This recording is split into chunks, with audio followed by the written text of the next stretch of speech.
নমস্কাৰ বন্ধুসকল, লৈ আহিছোঁ আজি ব্ৰিক ব্ৰেকিং PNRD অসমৰ। কিয়নো PNRD অসমত গ্ৰাম সেৱক LDA আৰু চকীদাৰ আদি গ্ৰেড 3 গ্ৰেড 4 লেভেলৰ ভেকেঞ্চি নতুনকৈ ৰেগুলাৰ ভেকেঞ্চি মুকলি হৈছে।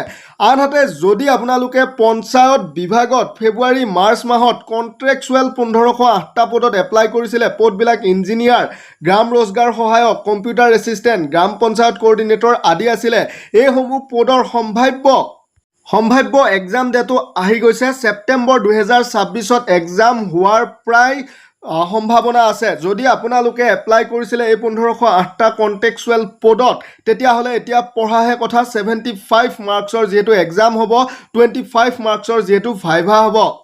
আপোনালোকে চিন্তা কৰিব নালাগে, আপোনালোকলৈ সম্পূৰ্ণ চিলেবাছটো, সম্পূৰ্ণ কোৰ্চটো কভাৰ কৰি আমি PDF প্ৰস্তুত কৰিছোঁ।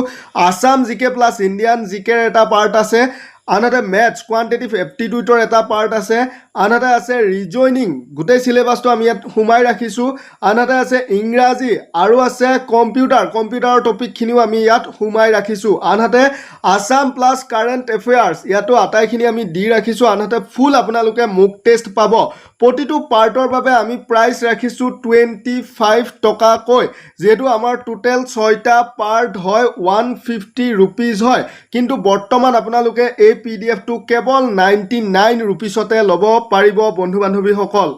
তো PDFটো ল'বলৈ আপোনালোকে ডিছপ্লেত দেখুওৱা আমাৰ হোৱাটছআপ নাম্বাৰটোত যোগাযোগ কৰিব। কৰাৰ লগে লগে আপোনালোকে গুগল পে' বা ফোনপে' বা পেটিএমৰ স্কেনাৰখন পাব। তাত 99 ৰুপিজ পে'মেণ্ট কৰি লগে লগে এই গোটেই কোৰ্চটো PNRDৰ আপোনালোকে লৈ ল'ব পাৰিব। খুব কম দিনত আপোনালোকে এইটো পঢ়ি শেষ কৰিব পাৰিব।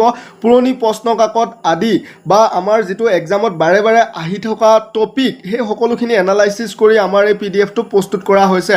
সম্ভাব্য এক্সাম ডেটৰ আগতে আপোনালোকে এই PDFটো লৈ অধ্যয়ন কৰক। এতিয়া আহিছোঁ নতুনকৈ পঞ্চায়ত বিভাগৰ পৰা যি ভেকেঞ্চি আহিছে। এছিষ্টেণ্ট ডেভেলপমেণ্ট কমিশ্যনাৰ হিলছ হাফলঙৰ পৰা আহিছে। গ্ৰাম সেৱক, গ্ৰাম সেৱিকা, LDA, চাব ইঞ্জিনিয়াৰ আৰু চকীদাৰ পদ, টোটেল 21টা পদ আছে। আটাইখিনি পদ ৰেগুলাৰ হয়। আপোনালোকে হায়াৰ ছেকেণ্ডেৰী বা ডিপ্ল'মা বা গ্ৰেজুৱেট পাছসকলে ধুনীয়াকৈ আবেদন কৰিব পাৰিব। জেনেৰেলৰ বয়স 18 পৰা 38 বছৰলৈ। এপ্লিকেশ্যন ফি কেৱল মাত্ৰ 10 টকা। 19 আগষ্টৰ পৰা এপ্লাই ষ্টাৰ্ট হৈছে। 17 ছেপ্টেম্বৰ 2026 লাষ্ট ডেট হয়। পদবিলাক এনেকুৱা ধৰণৰ আছে। গ্ৰাম সেৱকৰ 12টা পোষ্ট আছে, 14 পৰা 70,000লৈ, গ্ৰেড পে 6,200 টকা। গ্ৰাম সেৱিকাৰ 3টা পোষ্ট আছে, দৰমহা একে হয়। জুনিয়ৰ এছিষ্টেণ্ট LDA কাম টাইপিষ্টৰ পদ আছে ইয়াতে 4টা। আনহাতে চাব ইঞ্জিনিয়াৰৰ এটা পদ আছে, চকীদাৰৰ এটা পদ আছে। আপাৰ চিলেকশ্যন SC বা STৰ বাবে 5 বছৰ উপলব্ধ আছে। OBC যিটো কেটেগৰী আছে বা MOBC যি কেটেগৰী আছে, তেওঁলোকৰ বাবেও 3 বছৰ আছে। গ্ৰেজুৱেট হ'ব লাগিব গ্ৰাম সেৱক, গ্ৰাম সেৱিকাৰ বাবে। আনহাতে জুনিয়ৰ এছিষ্টেণ্ট অৰ্থাৎ LDA কাম টাইপিষ্টৰ বাবে গ্ৰেজুৱেট হোৱাৰ লগতে কম্পিউটাৰ নলেজ লাগিব। চাব ইঞ্জিনিয়াৰৰ বাবে ডিপ্ল'মা ইন চিভিল ইঞ্জিনিয়াৰিং হ'ব লাগিব। চকীদাৰৰ বাবে আপোনালোকে 10th পাছ হ'লেই হ'ব। এপ্লাই প্ৰচেছ যিহেতু অফলাইন হয়, ষ্টেণ্ডাৰ্ড ফৰ্ম লাগিব। ষ্টেণ্ডাৰ্ড ফৰ্মৰ লিংকছ আমি ডেছক্ৰিপশ্যনত দি ৰাখিছোঁ। আমাৰ টেলিগ্ৰামতে আপোনালোকে লাভ কৰিব। আনহাতে আপোনালোকে আমাৰ টেলিগ্ৰামতে জইন হৈ মোক ডাইৰেক্ট মেছেজ কৰিব পাৰিব যদি এপ্লিকেশ্যন ফৰ্ম পূৰ কৰাত কিবা অসুবিধা হয়, কেনেকৈ ক'ত পঠাব কিবা অসুবিধা হয়, এই সকলোখিনি সুধিব পাৰিব।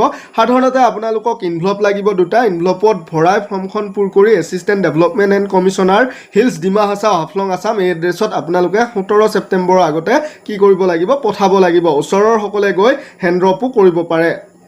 আনহাতে আপোনালোকে যি 1508টা কণ্ট্ৰেকচুৱেল পদত এপ্লাই কৰি ৰাখিছে PNRD অসমৰ, ভেকেঞ্চি ডিটেইলছটো এনেকুৱা ধৰণৰ হয়। যিহেতু সম্ভাব্য এক্সাম ডেট ছেপ্টেম্বৰ 2026 হয়, গতিকে আপোনালোকে আমাৰ পৰা এই আটাইখিনি টপিক থকা PDFটো লৈ, যিহেতু এইটো সম্পূৰ্ণ চিলেবাছ কোৰ্চ হয়, আমি ইয়াত মক টেষ্ট পৰ্যন্ত কভাৰ কৰি ৰাখিছোঁ। গতিকে আপোনালোকে এইটো কেৱল 99 ৰুপিছতে ডিছপ্লেত দেখাই থকা হোৱাটছআপ নাম্বাৰটোত যোগাযোগ কৰি এতিয়াই ক্ৰয় কৰি লৈ লওক। ধন্যবাদ।